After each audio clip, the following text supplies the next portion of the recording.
Ranchi civil court रे सर्दी माह हिल चिरोडी गोलीकांड रे दोषी को साजाय तलकेत कोय जहां रे कोर्ट मारी मंत्री योगेंद्र साहू और मारी एमएलए निर्मला देवी 307 नंबर धारा लेखाते गेल सेरमा रेना साजा को तलकेत ताकवा नोआ इदिकाते योगेंद्र साहू रेन हपन एरा और कांग्रेस रेन एमएलए अंबा प्रसाद लैके दे जे उनी बाबा और गोगो रेहा लगिते हाईकोर्ट रे चला आए।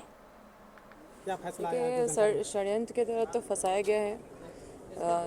लोगों के अधिकारों के लिए, लोगों के हक के लिए आंदोलन कर रहे थे और जिसमें कमी भी पाई गई है, जो आप देख रहे हैं, हम भी संघर्ष कर रहे हैं, उन चीज़ों को ठीक किया जा रहा है और हम लोग अपील में जाएंगे।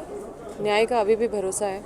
किनके इशारों पर साजिश हुई है मैडम, आपको क्या लगता है? उस समय के जो तत्कालीन अधिकारी थे, जो सरकार थी, सब लगी हुई थी, आप लोग जानते ही हैं। और बड़े बड़े लोग इसके पीछे लगे हुए हैं, बड़ी बड़ी कंपनी हैं, बहुत सारे पैसे का लेन देन आपस में करके और वहाँ पे कंपनी को आने पाने दाम में वहाँ पे लोगों को कॉम्प्रोमाइज़ करके जो कराया गया। हम लोग कभी डरने वाले नहीं हैं। हम लोग अधिकारों के लिए, वहाँ के लोगों के लिए हमेशा लड़ते रहेंगे, आवाज़ बुलंद करते रहेंगे और जब ज़रूरत पड़ेगा तब हम लोग संघर्ष करने के लिए तैयार हैं।